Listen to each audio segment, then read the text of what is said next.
जय हिंद दोस्तों, की ऑफ मैथमेटिक्स 2.0 में ललन कुमार आपका हार्दिक स्वागत करता हूं। आइए जो है आपने थ्योरम प्रमेय का नाम काफ़ी सुना है, उसी से संबंधित मैं कुछ बातों को बताना चाह रहा हूं। आज सोचता हूं कि 6.1 का जो है कुछ प्रमेय को बताया जाए, क्योंकि यह तो बहुत इम्पॉर्टेंट होता है। इसी वजह से मैं कुछ क्वेश्चन को प्रमेय से संबंधित बातों को बताऊँगा, लेकिन उससे पहले संबंधित कुछ बातें हैं जो कि आपको उस चैप्टर से संबंधित जानना ही चाहिए। आइए, ये केसी सिन्हा का बुक है जो कि मैं आपके सामने रखने जा रहा हूँ। तो यहाँ पर क्या है, लेसन 6 कुछ टर्म हैं जो कि हमको समझना चाहिए और ये समझने लायक ही है, ठीक है। इस वजह से आप इसको पहले समझिए, उसके बाद मैं आऊँगा चैप्टर पर। देखिए यहाँ पर क्या है, तो यह चैप्टर बेसिकली समरूपता से संबंधित होता है, ठीक है। या मैं पहले 6.1 थ्योरम ही आपको बता देता हूँ ताकि यह क्या होगा, बेटर होगा। आइए 6.1 थ्योरम क्या कहता है, पहले उस चीज़ पर हम विचार कर लें, तब जाकर मैं क्या करूँगा, इसे बनाऊँगा। तो ये 6.1 थ्योरम होगा हमारा, जो कि मैं आपको बताने के लिए जा रहा हूँ। आइए, एनसीईआरटी के अकॉर्डिंग यह भाषा क्या है, चूँकि यह इम्पॉर्टेंट है, इसलिए बच्चों कृपया कर इसे अच्छी तरह से आप तैयार कीजिएगा, ठीक है। आप कोशिश कीजिएगा कि अच्छी तरह से इसे तैयार करें, क्योंकि यहाँ से क्वेश्चन पूछते भी हैं। प्लस पॉइंट क्या होता है, तो यहाँ पर जो है ख़ास तौर पर जो है थ्योरम भी 4 नंबर या 5 नंबर में पूछ लिए जाते हैं। इस वजह से मैं बार बार कहूँगा, अनुरोध करूँगा कि आप इसे अच्छी तरह से सीखने का प्रयास कीजिएगा। आइए, तो 6.1 थ्योरम क्या कहता है पहले वो समझिए। प्रमेय एक्चुअल में क्या होता है, एक लिखित प्रूविंग चीज़ है, एक लिखित भाषा है जिसको हमको प्रूव करना होता है, समझना होता है, और उसके बाद उसी बेस पर कई एप्लीकेशन बनाए जाते हैं। तो प्रमेय 6.1 है, जो कहता क्या है तो वो समझना चाहिए। कहा जा रहा है, यदि किसी त्रिभुज की एक भुजा के समानांतर, यदि किसी त्रिभुज की एक भुजा के समानांतर अन्य दो भुजाओं को, अन्य दो भुजाओं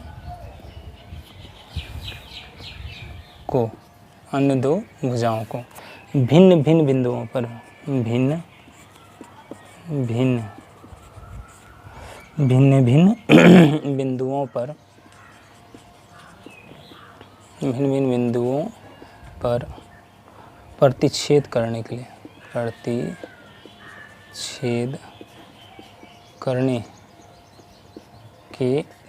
ठीक है, इन बिंदुओं प्रतिच्छेद करने के लिए एक रेखा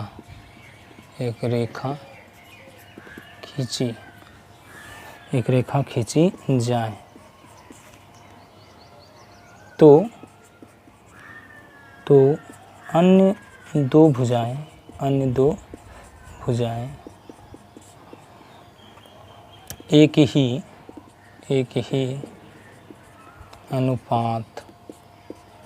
एक ही अनुपात में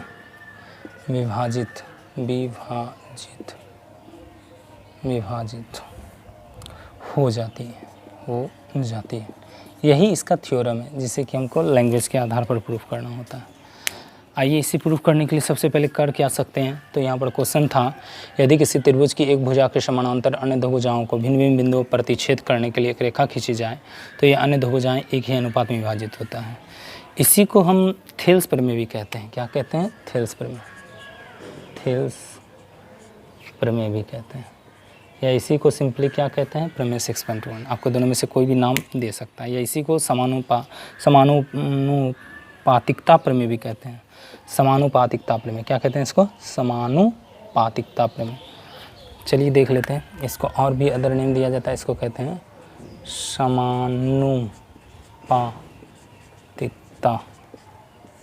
समानुपातिकता प्रमेय।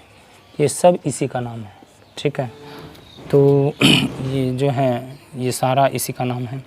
इसको प्रूविंग करने के लिए करना क्या होता है, कोई भी प्रमेय जो प्रूफ किया जाता है वो 3-4 स्टेप की कहानियाँ होती हैं उसमें, ठीक है। वो 3-4 स्टेप क्या होता है वो एक एक करके समझते हैं। सबसे पहले इसे बनाने के लिए हमको लैंग्वेज को समझना होगा। तो हम करते क्या हैं, मानते हैं कोई त्रिभुज है, मैं प्रूफ की ओर जा रहा हूँ, प्रमाण प्राप्त करूँगा। सबसे पहले इसके अनुसार एक त्रिभुज होना चाहिए, ये त्रिभुज हो गया, त्रिभुज का नेम ले लिया हमने। तो सॉरी, ऐसा कोई ज़रूरी नहीं है कि समकोण त्रिभुज हो, किसी भी तरह का त्रिभुज संभव है। तो यहाँ पर देखिए एक त्रिभुज हमने जो है कंसीडर किया, इसका नाम ए, बी और सी रख दिया। अब देखिए क्या कहा गया है, यदि किसी त्रिभुज की एक भुजा के समानांतर, या तो इस भुजा के समानांतर आप ऐसे खींच सकते हैं, या इस भुजा के समानांतर ऐसे खींच सकते हैं, या इस भुजा के समानांतर ऐसे लाइन खींच सकते हैं। ये तीनों केस बिल्कुल पॉसिबल है। अगर जहाँ इस भुजा के समानांतर लीजिएगा तो ये लाइन आएगा, अगर जहाँ इस भुजा के समानांतर लीजिएगा तो ऐसे लाइन आएगा, और अगर जहाँ इस भुजा के समानांतर लेना है तो इस तरह लाइन आएगा। मैक्सिमम केस में हम करते क्या है, तो इसी भुजा के समानांतर कोई लाइन ले लेते हैं। देखिए यह लाइन जैसे लेते हैं तो यह क्या करता है, अन्य दो जो भुजा बचा, यहाँ पर क्या कहा गया, यदि किसी त्रिभुज की एक भुजा के समानांतर अन्य दो भुजाओं को भिन्न भिन्न बिंदुओं पर प्रतिच्छेद करने के लिए एक लाइन हमने लिया, तो यह क्या कर रहा है, दो बिंदु पर प्रतिच्छेद कर रहा है, एक डी है और दूसरा क्या है, ई है, हमने कंसीडर किया। तो प्रतिच्छेद करने के लिए रेखा खींची जाए, रेखा तो खींच लिया, तो अन्य दो भुजाएं, ये जो दो भुजाएं हैं एक ही अनुपात में विभाजित हो जाती है। इसका मतलब ये हुआ कि ये लाइन और ये लाइन क्या है, समानांतर है। यहाँ कहा गया यदि किसी त्रिभुज की एक भुजा के समानांतर, मतलब ये लाइन क्या है, समानांतर है। अन्य दो भुजाओं को भिन्न भिन्न बिंदुओं पर प्रतिच्छेद करने के लिए, मतलब ये साइड और ये साइड जो कि दो अलग साइड है, इसको अलग अलग बिंदु पर प्रतिच्छेद किया, जिसका नाम डी और ई है। बोलता है अन्य दो भुजाओं को एक ही अनुपात में विभाजित करता है, मतलब इस भुजा को छोड़कर जिसके समानांतर खींचा, उसके बाद जो रेस्ट भुजा बच जाता है उसको क्या करता है, एक ही अनुपात में जो है प्रतिच्छेद करता है, एक ही अनुपात में समानुपाती मतलब प्रतिच्छेद करता है। इसको समझने के लिए हमने क्या क्या किया, ये तो लैंग्वेज आपको समझ में आ गया। अच्छा, प्रूविंग क्या करना है, तो यहाँ पर बोल रहा है एक ही अनुपात में विभाजित करता है, इसका मतलब हमको प्रूफ करना होगा AD बटे DB बराबर होना चाहिए AE बटे EC। कुछ ऐसे बेसिक चीज़ें हैं जो कि मैंने अभी नहीं बताया है, समानुपातिकता जो है, समरूप क्या होता है, सर्वांशम क्या होता है, इसमें डिफरेंस क्या है, किन चीज़ों को समरूप समानांतर कहते हैं, मैंने नहीं बताया है। लेकिन मैं जब अगले वीडियो को लेकर आऊँगा तो उन सारी चीज़ों को क्लियर करते हुए चला जाऊँगा। यही चीज़ हमको प्रूविंग करना है, ठीक है। AD बटे DB और AE बटे EC, ये बहुत इंपॉर्टेंट है, आपको जानना ही चाहिए। आइए इसे प्रूफ करने के लिए सबसे पहले हमारे पास गिवन क्या है वो समझना पड़ेगा। तो 3-4 पॉइंट बनते हैं थ्योरम को प्रूव करने के लिए। पहला पॉइंट बन रहा है, क्या बनता है कि दिया क्या है हमको, गिवन क्या है। आइए ठीक है, तो गिवन क्या है वो जान लेना होगा। आइए लिखिए यहाँ पर दिया है, क्या दिया है आपको, तो देखिए आपको नाम नहीं दिया था बल्कि आपने नाम माना है। तो सबसे पहले मानेंगे कि माना ABC एक त्रिभुज है, ठीक है, जिसमें क्या है, ध्यान से क्या कहा गया, माना हमने ABCD क्या है, एक त्रिभुज है, जिसमें क्या है, तो जिसमें यहाँ पर देखा जा रहा है कि BC के समानांतर एक भुजा BC के पैरेलल क्या है, एक भुजा DE खींचा गया है ना, यही किया गया है। अर्थात BC के पैरेलल DE या DE के पैरेलल BC, दोनों में से कुछ भी, दोनों सही है, आप गलती नहीं समझिएगा। DE पैरेलल क्या है, तो BC एक भुजा खींचा गया है, ये DE पैरेलल BC है। तथा आप क्या देख रहे हैं इसमें, अब बिंदु D और E जो है वो किन किन बिंदु जो है भुजाओं पर प्रतिच्छेद करता है, ज़रा वो समझ लीजिए। तो यहाँ पर देखते हैं DE जो है, ठीक है, DAB को D पर तथा AC को E पर प्रतिच्छेद या काटना भी कह सकते हैं, प्रतिच्छेद करती है। यही हमारे सामने दिया गया है, यही सब बातें दी गई। अब देखिए सेकेंड पॉइंट आता है कि हमको प्रूफ क्या करना होता है। तो सेकेंड नंबर आप लिखिए, सिद्ध करना है। क्या सिद्ध करना है वो समझिए, तो यही तो करना है सिद्ध ना, अर्थात AD बटे क्या हो जाता है, DB, और हो जाता है AE बटे क्या हो जाता है, EC, यही तुमको प्रूफ करना होगा। तीसरा पॉइंट आ जाता है कि इसमें कोई अगर जहाँ आवश्यक चीज़ें हो तो रचना में वो आता है, अगर जहाँ रचना करना हो, बाई चांस नहीं बन पा रहा हो कुछ, तो हम रचना करते हैं। अब रचना क्या कर रहे हैं, तो D से एक जो है पॉइंट लेते हैं DM, एक लंब ले लिया। उसी तरह E से एक पॉइंट हमने लिया EN, 2 पॉइंट, ये लंब है 90 डिग्री, यहाँ पर भी 90 डिग्री। ठीक है। तो 2 पॉइंट हमने लिया, एक एन लिया और दूसरा एम लिया।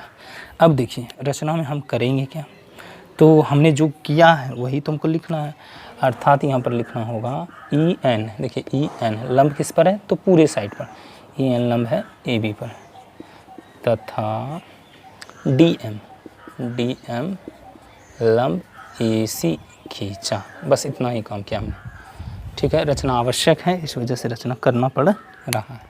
अब यहाँ पर देखिए, यहाँ पर 2 त्रिभुज दिखते होंगे, ठीक है। अच्छा, इसके अलावा और हम क्या कर सकते हैं, ये तो खींचे, यहाँ पर और क्या कर सकते हैं, तो कुछ और बातें हैं। आप यहाँ पर मिलाइए बी को और इधर मिलाइए डी सी को, ठीक है। ये मिला दिया, तो इसमें लिखना होगा क्या क्या लिखना होगा, तो बी तथा डी सी को मिलाया। अब आते हैं प्रमाण में। प्रमाण में क्या करना होगा वो समझना होगा हमें। तो प्रमाण आइए, ये फाइनल गेम होता है, ठीक है। प्रमाण में क्या और कैसे करेंगे वो एकदम अच्छी तरह से समझिएगा। जैसा कि आपको पता है त्रिभुज के जो है त्रिभुज का क्षेत्रफल क्या होता है, 1/2 गुना आधार गुना शीर्ष लंब, क्योंकि यह समकोण त्रिभुज है। तो सबसे पहले हम क्या करेंगे, एरिया फाइंड करेंगे ए डी ए का, ठीक है। कैसे फाइंड करेंगे, यहाँ देखिए एरिया ऑफ ट्रायंगल क्या, A D A. Area of triangle क्या है यहाँ पर, ए। एरिया ऑफ ट्रायंगल हो गया ए डी ई, एक त्रिभुज दिखता होगा। अब देखिए एरिया ऑफ ट्रायंगल जो हमने बनाया ए डी ई, अब इसका 90 डिग्री तो इधर है, ये वाला पार्ट पर, ये वाला इसका क्या है, आधार है। तो फार्मूला होता है 1/2 इंटू आधार। आधार मतलब क्या है, ए डी। क्या है आधार, ए डी। और शीर्ष लंब क्या दिखता है आपको, ई एन। तो इस तरह हमने देखा यह एरिया है। उसी तरह से एरिया हमको फाइंड करना होगा, यहाँ देखिए बी डी ई का आप खोजिएगा लंब, तो इसका रचना तो बाहर है, तो ये भी तो इसी का ट्रायंगल ही है ना, इसी का ना समकोण खींचा गया है, बिल्कुल। तो हम वहाँ पर क्या करेंगे, फिर निकालेंगे area of triangle B D E. ये क्या हो जाएगा 1/2 मल्टीप्लाई क्या हो जाएगा, तो मल्टीप्लाई हो जाएगा। देखिए अब यहाँ पर जो हमारा आधार ये बन रहा है वो बी डी बन रहा है दोस्तों, जबकि लंब वही आउटसाइड वाला है ई एन, ठीक है। इतना होने के बाद अगर जो इक्वेशन बनाना है तो बना लीजिए। अब दोनों इक्वेशन को एक दूसरे से विभाजित कर देते हैं। क्या कर देते हैं, दोनों को एक दूसरे से विभाजित कर देते हैं। विभाजित करने का मतलब है इससे इसको भाग देंगे और इसको इससे भाग देंगे। जैसे भाग देंगे तो ये वाला पार्ट ये वाला से कैंसिल होगा, ये वाला पार्ट इससे कैंसिल होगा। तो बचता क्या है, area of triangle A D E by area of triangle B D E बराबर क्या आया, तो सीधा सीधी मिलता है ए डी बटे कितना, B D is equal to समीकरण 1। हम शॉर्टकट में क्यों निपटाएं, क्योंकि मेरे पास प्लेस कम है, इसलिए मुझे शॉर्टकट में निपटाना पड़ रहा है यहाँ पर। अब उसी तरह देखिए, ठीक है, यह ऐसा हुआ और यहाँ पर हमने ऐसा कर दिया। पुनः क्या करते हैं, पुनः हम निकालेंगे, क्या निकालेंगे, एरिया ऑफ ट्रायंगल। यहाँ देखिए अब इधर से ए डी ई हम 90 इधर लेंगे ना कि उधर, ए डी एरिया जैसे लेंगे ए डी ई, तो यहाँ पर अब बाय ले लेंगे एरिया किसका, तो एरिया ले लेंगे अब सी डी ई या सी ई डी, ठीक है। तो सी डी ई का एरिया ले लेंगे। अब ध्यान से ए डी ई इस 90 के लिए जा रहे हैं, ए डी ई इस 90 के लिए है, उसी तरह सी डी ई या सी ई डी इस 90 के लिए है, ना कि उधर इस साइड सोचेंगे। तो यहाँ पर क्या हो जाएगा, तो यहाँ पर देखिए 1/2 मल्टीप्लाई आधार इधर हो जाता है ए और लंब भी उधर ही जाता है, अर्थात डी एम बाय कितना हो जाता है 1/2 मल्टीप्लाई, अब आधार देखिए ये हो जाएगा सी ई मल्टीप्लाई क्या हो जाएगा फिर से डी एम हो जाएगा। इसका वैल्यू कितना मिल जाएगा आपको, तो इसका वैल्यू मिल जाएगा अगेन, इसका वैल्यू मिल रहा है क्या, तो इसका वैल्यू सीधा सीधी मिल रहा है आपको ए इज इक्वल टू सी, है ना। इक्वेशन हम 2 बना देते हैं। तो यहाँ पर 2 बातें हैं, चूँकि मेरे पास प्लेस कम था इसलिए इसको इसके नीचे आप इसको लिखेगा इक्वेशन फर्स्ट और सेकेंड और एरिया इस तरह, ठीक है। अब यहाँ पर ध्यान से देखा जाए तो त्रिभुज बी डी ई जिसका आधार क्या है डी, और त्रिभुज सी ई डी या सी डी ई इसका भी आधार क्या है, बस सेम है, मतलब दोनों का आधार सेम है। और ख़ास बात है डी और बी सी क्या है, पैरेलल है। तो 9th में आपने थ्योरम पढ़ा था, जब एक ही आधार पर 2 त्रिभुज हो और वह दोनों समानांतर रेखा के बीच स्थित हो तो वह त्रिभुज क्षेत्रफल में क्या होते हैं, बराबर हो जाते हैं। इस चीज़ को यहाँ पर हमें लिखना पड़ेगा, लैंग्वेज बनाना पड़ेगा।